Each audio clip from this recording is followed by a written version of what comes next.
আসসালামু আলাইকুম। বাংলা সংবাদে সবাইকে স্বাগত জানাচ্ছি। আমি চিন্তিয়া হক। শুরুতেই সংবাদ শিরোনাম।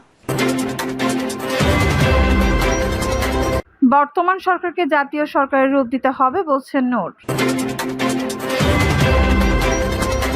এদিকে রাষ্ট্রপতি ও প্রধানমন্ত্রীর ক্ষমতার মধ্যে ভারসাম্য আনতে হবে প্রস্তাব জাপার। জানাবো জনগণই ঠিক করবে আগামীতে কারা সরকার গঠন করবে বলছেন তারেক রহমান। ওজো পার্ডিকোর 5,000 কোটি টাকার প্রকল্পের দুর্নীতি তদন্তের দাবি। এবং সর্বশেষ জানাবো আমরা মালিক শ্রমিকের সুসম্পর্ক চাই বলছেন জামায়াত আমির। দর্শক শুনছিলেন সংবাদ শিরোনাম, এখন বিস্তারিত। বর্তমান সরকারকে জাতীয় সরকারের রূপ দিতে হবে বলছেন নূর। বর্তমান সরকারকে স্টেবল করতে চাইলে জাতীয় সরকারের রূপ দিতে হবে বলে মন্তব্য করেছেন গণ অধিকার পরিষদের সভাপতি নুরুল হক নূর। নূর বলেন, আমি মনে করি এই সরকারকে যদি স্টেবল করতে হয় তাহলে এই সরকারকে জাতীয় সরকারের রূপ দিতে হবে। মেজর রাজনৈতিক দল থেকে প্রতিনিধি নিয়ে একটি জাতীয় সরকার গঠন করতে হবে। রাজনৈতিক প্রেশার তৈরি হওয়ার আগে ডক্টর ইউনূস একটি নির্বাচন দিয়ে দিতে পারেন।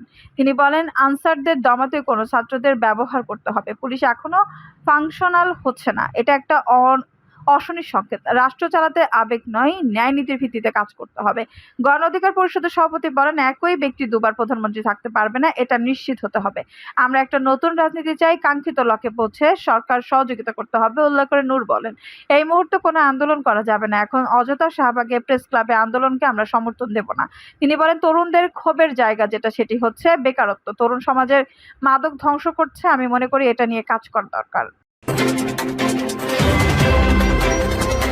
রাষ্ট্রপতি ও প্রধানমন্ত্রীর ক্ষমতার মধ্যে ভারসাম্য আনতে হবে প্রস্তাব জাপার।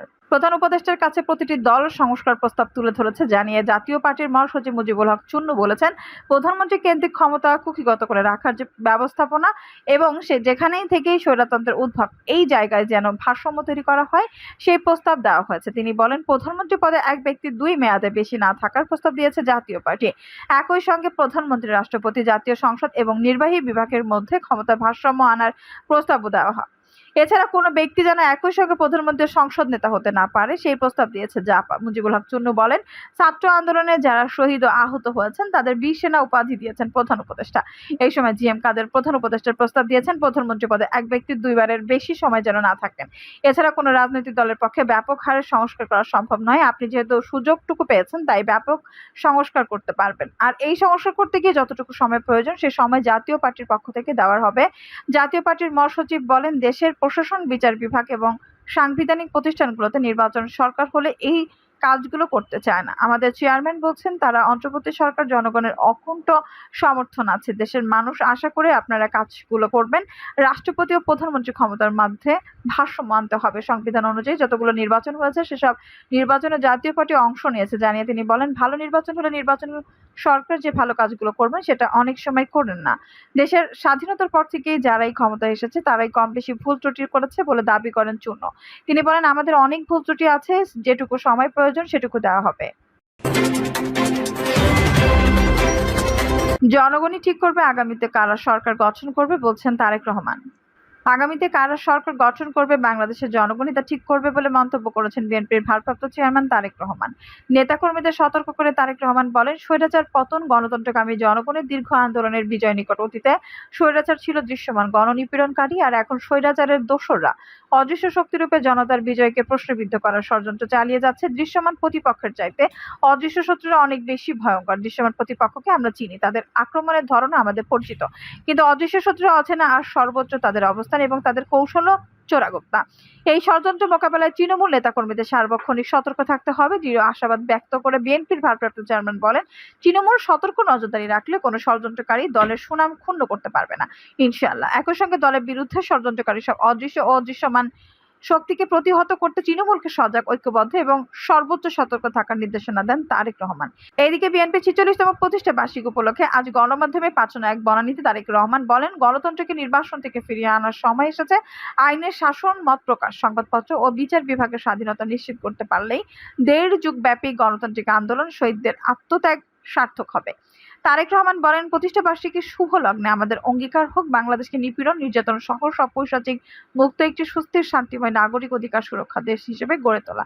দেশ জুড়ে যেন আর কখনোই গুম হত্যা, গুপ্ত হত্যা, বিচার বহির্ভূত হত্যা, নারী ও শিশুদের উপর পৈশাচিক হত্যা, সন্ত্রাস, চাঁদাবাজি, দুর্নীতি, টাকা পাচারের মতো ঘৃণ্য বিভীষিকার পুনরাবৃত্তি না হয়।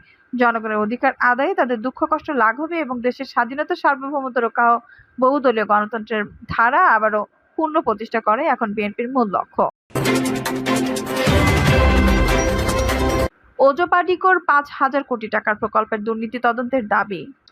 দেশের দক্ষিণ পশ্চিমাঞ্চলে বিদ্যুৎ বিতরণের দায়িত্বে থাকা West zone power distribution company অপ্রয়োজনীয় নিয়োগ এবং আত্মঘাতী প্রকল্পগুলো বাতিলের দাবি উঠেছে। একই সঙ্গে গত 16 বছরে বাস্তবায়ন করা প্রায় 5,000 কোটি টাকার প্রকল্পের অনিয়ম ও দুর্নীতি তদন্তে কমিশন গঠনের প্রস্তাব দেওয়া হয়েছে।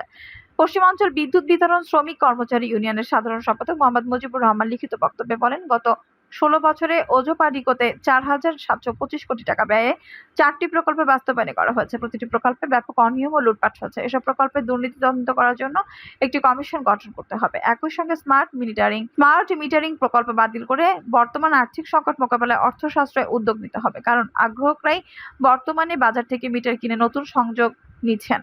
এই অবস্থায় প্রিমেন্ট মিটারিং প্রকল্পের কোনো প্রয়োজন নেই। সংবাদ সম্মেলনে বলা হয়, মনপুরা দ্বীপাঞ্চল বিদ্যুৎ বিতরণ ব্যবস্থা আপগ্রেডেশন বাতিল করতে হবে। মনপুরা দ্বীপাঞ্চল বিদ্যুৎ বিতরণ ব্যবস্থা আপগ্রেডেশন প্রকল্প বাতিল করা প্রয়োজন। কোম্পানি নিজস্ব অর্থায়নে নেওয়া এই প্রকল্প আত্মঘাতী, কারণ এই প্রকল্প বাস্তবায়ন হলে সোলার পাওয়ার প্রডিউসারের কাছ থেকে বিদ্যুৎ কিনতে হবে 20 থেকে 24 টাকায়, আর গড় বিক্রয় মূল 8.65 টাকা।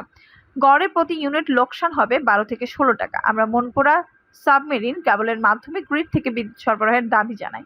প্রকল্প ছাড়াও বিভিন্ন সময়ে নিলামে মালামাল বিক্রির দুর্নীতি তদন্তের দাবি জানাই। লিখিত বক্তব্যে মুজিবুর রহমান বলেন, ওজোপাডিকোতে কর্মকর্তা নিয়োগ হয়েছে 537 জন, শ্রমিক নিয়োগ হয়েছে মাত্র 194 জন। অপ্রয়োজনীয় জনবল নিয়োগ দিয়ে কোম্পানিতে মাথা ভারী প্রশাসন সৃষ্টি হয়েছে। এই অবস্থায় নির্বাহী পরিচালক, একটি প্রধান প্রকৌশলী, 4টি তত্ত্বাবধায়ক প্রকৌশলী, মহাব্যবস্থাপক, অপ্রয়োজনীয় সকল পদ বিলুপ্ত করতে হবে। তিনি বলেন, ওজোপাডিকোর মোট গ্রাহক 15,92,648 জন।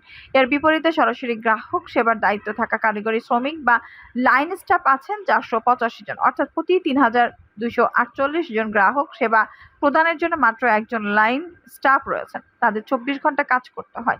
এ অবস্থায় এসব পদে শ্রমিক নিয়োগ করা জরুরি। সংবাদ সম্মেলনে আওয়ামী লীগের মেয়াদে নিয়োগ পাওয়া বঙ্গবন্ধু প্রকৌশলী পরিষদ, বঙ্গবন্ধু ডিপ্লোমা প্রকৌশলী পরিষদ সহ দলবাজ ও স্বেচ্ছাচারী কর্মকর্তাদের অপসারণ, আউটসোর্সিং নিয়োগ প্রথা বাতিল করে স্থায়ীভাবে শ্রমিক নিয়োগ, কর্মকর্তাদের মতো শ্রমিকদের জন্য ঋণের ব্যবস্থা, শ্রমিক কর্মচারীদের অবসরের বয়স সীমা 62 বছর করা এবং কোম্পানিতে পিআরএল ব্যবস্থা চালুর দাবি জানানো হয়।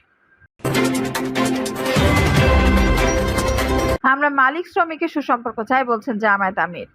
বাংলাদেশ জামায়াত ইসলামীর আমির ডক্টর শফিকুর রহমান বলেছেন, রাসূল সাল্লাল্লাহু আলাইহি ওয়াসাল্লাম শ্রমিকের অধিকারের সর্বাধিক গুরুত্ব দিয়েছেন। তিনি শ্রমিকদের হকের ব্যাপারে বারবার সতর্ক করেছেন, শ্রমিকদের সঙ্গে সুসম্পর্ক রাখার জন্য উৎসাহিত করেছেন।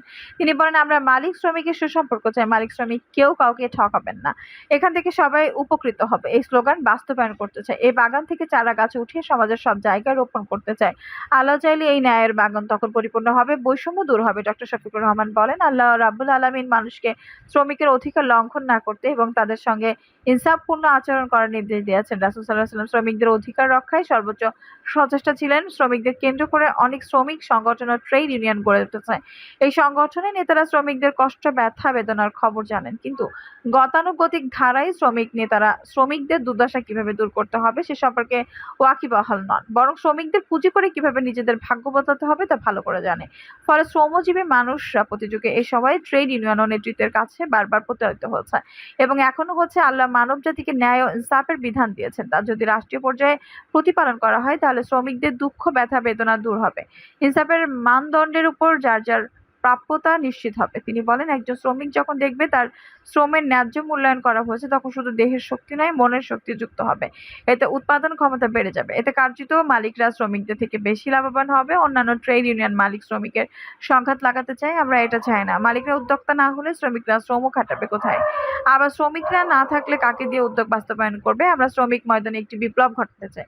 এই বিপ্লবের জন্য প্রতিটি কর্মীকে নিজেদের চিন্তা ও কর্মের জগতে আমূল পরিবর্তনের তথা বিপ্লব ঘটাতে হবে। আমরা যদি নিজেদের নিজেদের মধ্যে বিপ্লব ঘটাতে পারি, তাহলে শ্রমিক অঙ্গনে প্রত্যাশিত বিপ্লব ঘটাতে পারবো। আমরা হব মর্যাদার অংশীদার। কিন্তু ওই বিপ্লব যদি না ঘটে, তাহলে এই সমাজে আমাদের কারো মর্যাদা থাকবে না। আমরা যে যেখানে থেকে অবস্থান থাকি না কেন, সবাই অপমানিত হব, বারবার প্রতারিত হব, বঞ্চিত হবে। সভাপতি বক্তব্যে আনন শামসুল ইসলাম বলেন, আদর্শ রাষ্ট্র গঠনে শ্রম অঙ্গনের গুরুত্ব অপরিসীম। এদেশের ৭০% মানুষ শ্রমিক। শ্রমিকদের অংশগ্রহণ ছাড়া কোনো আদর্শ বাস্তবায়ন সম্ভব না। শ্রমিকদের অংশগ্রহণের মাধ্যমে আগামী বাংলাদেশ গঠিত হবে, যেখানে থাকবে না কোনো ধরনের বৈষম্য, মানুষের উপর যুগ যুগ ধরে চলে অবিচার নির্যাতনের অবসান ঘটবে। এই দেশের শ্রমিক জনতা সেই বাংলাদেশ গড়ার জন্য উন্মুখ হয়ে আছে।